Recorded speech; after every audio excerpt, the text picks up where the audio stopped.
This is professor M H. और आज के इस वीडियो में हम लोग देखने वाले हैं practical question of change in rate of tax. Practical question, ठीक है। हम लोग ने लास्ट वीडियो में देखा था कि change in rate of tax का थेरेटिकल पार्ट, कि क्या change of rate in tax होता है, क्या क्या उसके एप्लीकेशंस है, वो हम लोग ने देखा था। इस वीडियो में हम लोग देखने वाले हैं प्रैक्टिकली ये क्वेश्चन को कैसे सॉल्व किया जाता है, change in rate of tax का। तो आपके सामने स्क्रीन पे एक क्वेश्चन दिख रहा होगा जिसमें आपको दिया गया है date of supply of service, फिर दिया है डेट ऑफ इनवॉइस, फिर दिया है डेट ऑफ पेमेंट और वैल्यू ऑफ सर्विस दिया है। आपको टाइम ऑफ सप्लाई निकालना है, उसके बाद आपको रेट निकालना है। रेट के बाद जीएसटी अमाउंट आ जाएगा, जब हम अमाउंट से मल्टीप्लाई कर देना है। वैल्यू ऑफ सर्विस को रेट से मल्टीप्लाई करेंगे तो आपको जीएसटी अमाउंट मिलेगा। तो इसको एक कलर कर देता हूँ मैं,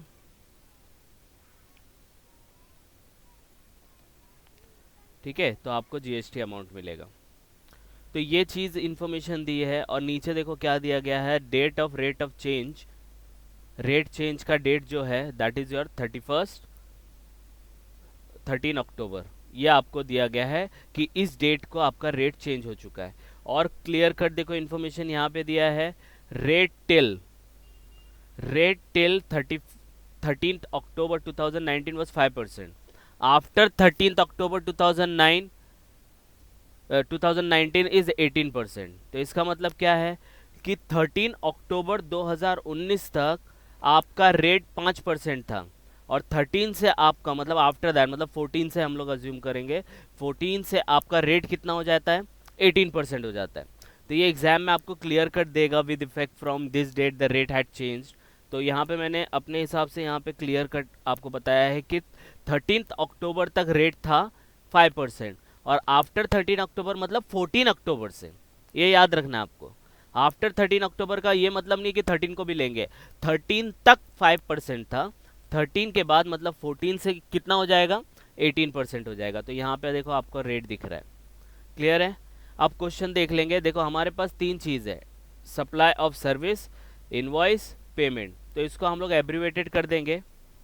मैंने आपको बताया था ये आईपीएस याद रखना है। इनवॉइस को हम लोग आई डिनोट करेंगे, पेमेंट को हम लोग पी डिनोट करेंगे, और सप्लाई ऑफ सर्विस को एस डिनोट करेंगे। तो आप इसको कुछ भी एब्रीवेटेड लेते थे, जैसे सिप हो गया, ठीक है। आप इसको सिप बोल सकते हो, आईपीएस बोल सकते हो, कुछ भी बोल सकते हो, सिर्फ अंडरस्टैंडिंग पर्पस के लिए। तो तीन हमारे पास इंफॉर्मेशन है। अब change in rate of tax का हम लोग को ये ध्यान रखना है कि 13 अक्टूबर से हम लोग का रेट चेंज हो गया है। कौन से अक्टूबर से, 13 अक्टूबर से। कौन से, 13 अक्टूबर से रेट चेंज हो गया, ठीक है। तो अब क्या काम करना है हम लोग को, ये तीनों जो दिया है ना, एस आई पी सिप जो दिया है, अब इन तीनों में हम लोग को चेक करना है कौन सा डेट 13 अक्टूबर से पहला, कौन सा डेट 13 अक्टूबर के बाद है। तो इसका प्रैक्टिकल मैं आपको बताता हूँ। देखो सबसे पहला date of supply of service क्या है, 17/9, मतलब ये 13 अक्टूबर के पहला है। तो हम लोग यहाँ पे लिखेंगे बिफोर, ठीक है, बी लिख देंगे। 15 अक्टूबर 13 अक्टूबर से पहला है कि बाद में, तो 15 अक्टूबर बाद में आता है, तो हम लोग उसको लिखेंगे आफ्टर, तो ए डिनोट करेंगे, ठीक है। फिर देखो 18 अक्टूबर, नेक्स्ट वाला दिया है 18 अक्टूबर, तो 18 अक्टूबर 13 अक्टूबर के बाद है, यस, तो आफ्टर। एकदम सिंपल है। तो ये क्या हो गया, बिफोर, ये डेट बिफोर, ये डेट आफ्टर, ये डेट आफ्टर। आई बात समझ में, ये बिफोर, ये आफ्टर, ये आफ्टर। तो मेजॉरिटी किसका है, ये तीनों में से तीनों ने वोट किया, ऐसा सोचो। तो दो जन जीत गए ना। तो ये याद रखना, time of supply supply of service में से नहीं आएगा, इसमें से आपको नहीं चुनना है, सिर्फ देखना है मेजॉरिटी का है। तो मेजॉरिटी ये दोनों है। अब दोनों झगड़ा करेंगे कि कौन सीएम बनेगा। अब सीएम बनने के लिए क्या करने का, दोनों में से जो अर्लियर है वो लेने का। तो 15 अक्टूबर और 18 अक्टूबर, तो टाइम ऑफ सप्लाई क्या आएगा, 15 अक्टूबर आएगा। आई बात समझ में। रेट हम लोग देख लेंगे। अब 15 अक्टूबर को रेट क्या होगा, क्योंकि 13 अक्टूबर तक 5% था, आफ्टर 13 अक्टूबर 18 हो गया, तो रेट हो जाएगा 18%। आई बात समझ में, जस्ट अ मिनट। क्लियर है? आई बात समझ में? अमाउंट निकाल लेंगे, अमाउंट निकालेंगे 15 लाख मल्टीप्लाई बाय 18%, 2,70,000 आपका जीएसटी अमाउंट आएगा। आई बात समझ में? यस और नो? देखो नेक्स्ट वाला देखते हैं। नेक्स्ट वाला देखेंगे 17 अक्टूबर है। अब 17 अक्टूबर 13 अक्टूबर के पहले आता है कि बाद में आता है? बाद में आता है, तो आफ्टर। ठीक है, 16 अक्टूबर भी 13 अक्टूबर के बाद आता है, तो आफ्टर। 15 अक्टूबर भी 13 अक्टूबर के बाद आता है, तो आफ्टर। अब तीनों आफ्टर है, तो तीनों जीत गए। तो सप्लाई ऑफ सर्विस को तो इग्नोर करने का, ये याद रखना है अपने को। सप्लाई ऑफ सर्विस को इग्नोर करना है, वो सिर्फ अपना वोट देगा और चला जाएगा। अब जो भी डिसीजन होगा वो इनवॉइस और पेमेंट इन दोनों के बीच में होगा। ओके, तो अब 16 और 15 विच एवर इज अर्लियर, तो 15 आ जाएगा। ठीक है, 15 को रेट क्या चल रहा था? 18, और 20 लाख के ऊपर 18% आएगा, 3,60,000। आ रही है बात समझ में? ठीक है, अब इसको देखते रहेंगे तो समझ में आएगा। देखो 17,9, अब ये बिफोर हो गया। ठीक है, ये बिफोर, ये भी बिफोर, ये आफ्टर है कि नहीं? ये बिफोर है, ये भी बिफोर है, ये आफ्टर है। तो बिफोर बिफोर जीत गया है ना, बिफोर जीत गया ना, इस बार बिफोर जीता, तो ये वाला कैलकुलेशन में नहीं आएगा, ये सिर्फ अपना वोट देगा, तो ये हट गया, तो एक ही बिफोर बचा ना, तो 8, 9 आपका आंसर हो जाएगा। आई बात समझ में? मतलब तीनों में पहले देखेंगे वोट कौन दे रहा है। अब जैसे ये पहले वाले क्वेश्चन में बिफोर था, आफ्टर था, आफ्टर था, अगर दोनों दो दो वोट इनवॉइस और पेमेंट में आते तो अर्लियर लेने का, लेकिन दो वोट एक सर्विस का है और एक इनवॉइस का है, एक सर्विस का और एक पेमेंट का है, तो आंसर इनवॉइस और पेमेंट ही आएगा। याद रखना, change in rate of tax में आपका जो टाइम ऑफ सप्लाई आएगा वो इनवॉइस या पेमेंट में से ही आएगा, date of supply of service नहीं होगा। आई बात समझ में? या तो इनवॉइस होगा या तो पेमेंट होगा, सप्लाई ऑफ सर्विस नहीं आएगा। आ रही है बात समझ में? यस और नो? यस, समझा ना? तो देखो बच्चा, अभी इधर पे कैसा है, यहाँ पे बिफोर है, सप्लाई ऑफ सर्विस बिफोर है, इनवॉइस बिफोर है, ये आफ्टर है, तो बिफोर बिफोर जीत गया ना, 2 बी आ गया, तो ये अपना वोट देके निकल जाएगा सप्लाई ऑफ सर्विस, तो आंसर एक ही बी बचा, तो 8, 9 आपका आंसर हो जाएगा। अब 8, 9 क्या है? 8, 9 क्या है? बिफोर है, तो बिफोर 13 अक्टूबर तक रेट कितना चल रहा था? 5%, तो 5%। और अमाउंट कैसे निकलेगा? 25 लाख का 5%, तो 1,25,000। आ रही है बात समझ में अभी? और देखते हैं, देखो 13 अक्टूबर है, तो that is your before he count होगा, क्योंकि रेट टिल दिया है 13 अक्टूबर, तो this is before, this is after, this is before. देखो हो गया ना, जीत गया ना, तो बिफोर बिफोर जीत गया, ये भी बी है, ये भी बी है, बिफोर बिफोर जीत गया, वोट देके निकल गया, बचा एक B, that is your rate of payment, तो ये वाला आ जाएगा आपका आंसर। तो इसको उठाएंगे, that would be your time of supply. तो 20 सितंबर को रेट कितना चल रहा था? क्योंकि 13 अक्टूबर तक 5 था, तो 20 सितंबर को भी रेट कितना आएगा? 5 रहेगा।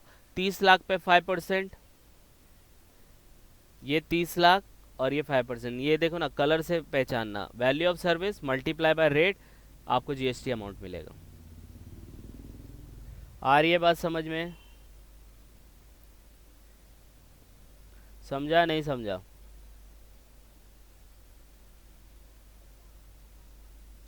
ओके ठीक है, नेक्स्ट देखो 14 अक्टूबर है, that is your after, that is your before 12 October, that is your again before. तो देखो बिफोर बिफोर जीत गया, तो ये हट गया सप्लाई, अब दोनों आ गया। जब ये दोनों आता है, इनवॉइस और पेमेंट में झगड़ा होता है, तो अर्लियर लेने का, तो 12 अक्टूबर और 11 अक्टूबर विच एवर इज अर्लियर, तो आंसर आएगा 11 अक्टूबर। 11 अक्टूबर को रेट क्या चल रहा था? 5%, है कि नहीं?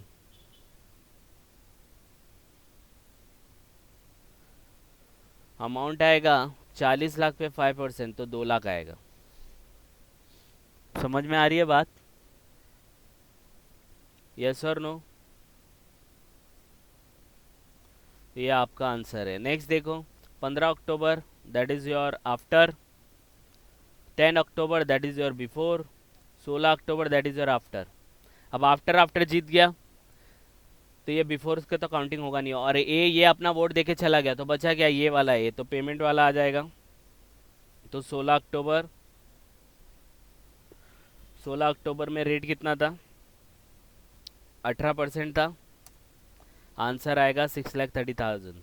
35 लाख का, 35 लाख का 18%, 6,30,000। आ रही है बात समझ में? ये तीनों देखने का, तीनों में से देखने का मेजॉरिटी किसका है, मेजॉरिटी जिसका भी रहेगा तो देखने का कि इनवॉइस और पेमेंट में मेजॉरिटी वाला कौन है। आई बात समझ में? देखो एक दो और बताता हूँ आपको। 16 October that is your after, 17 October that is your after, 18 October that is your, तीनों आफ्टर है तो आफ्टर का ही आएगा। तो ये वाला वोट दे के निकल जाता है। ये जो है ना सप्लाई ऑफ सर्विस, ये अपना वोट देगा और निकल जाएगा, ये टाइम ऑफ सप्लाई में नहीं आएगा। आई बात समझ में? ये आपके अकाउंट में नहीं आएगा, सिर्फ ये वोट देके निकल जाएगा। तो बचे क्या, ये दो आफ्टर बचे। अब दोनों आफ्टर है, दोनों झगड़ा करेंगे। तो 17 और 18 विच एवर इज अर्लियर, तो 17 आएगा। तो 17 अक्टूबर, ठीक है। अब 17 अक्टूबर को रेट क्या चल रहा था, क्योंकि 13 अक्टूबर तक तो 5 था ना, उसके बाद कितना हो गया, 18%। तो 18% आएगा। 23 लाख पे 18% कितना आता है, 4,14,000। आई बात समझ में? एक और देख लो, देखो 12 अक्टूबर है दैट इज योर बिफोर, 11 अक्टूबर है दैट इज योर बिफोर, 10 अक्टूबर है दैट इज योर बिफोर। तीनों बिफोर है कि नहीं है? अब तीनों बिफोर है तो ये अपना वोट देके निकल जाएगा, ये अपना वोट देके निकल गया, सप्लाई ऑफ सर्विस अपना वोट देके निकल गया। बचे ये दोनों। अब ये दोनों आपस में झगड़ा करेंगे, तो दोनों में से जो अर्लियर है वो लेने का। तो 10 अक्टूबर, तो आंसर आएगा 10 अक्टूबर। 10 अक्टूबर को रेट कितना चल रहा था, क्योंकि 13 अक्टूबर तक 5 था, तो 10 अक्टूबर को भी 5% चलेगा। अमाउंट आएगा उसका, मल्टीप्लाई कर लेंगे, 22 लाख इंटू 5%, 1,10,000। तो ये है आपका practical question, change in rate of tax. I hope आपको ये समझ में आया हो। नहीं समझा हो तो आप इसका जो इंट्रोडक्शन लेक्चर है मैंने अपलोड किया है वो आप एक बार देख लो। उसके बाद ये वाला प्रैक्टिकल क्वेश्चन आप देखेंगे तो आपको समझ में आ जाएगा इसका प्रैक्टिकल एप्लीकेशन ये कैसे किया जाता है। ठीक है, और कुछ डाउट रहेगा तो आप लोग कमेंट कर सकते हैं। Please like and subscribe for more videos. Thank you.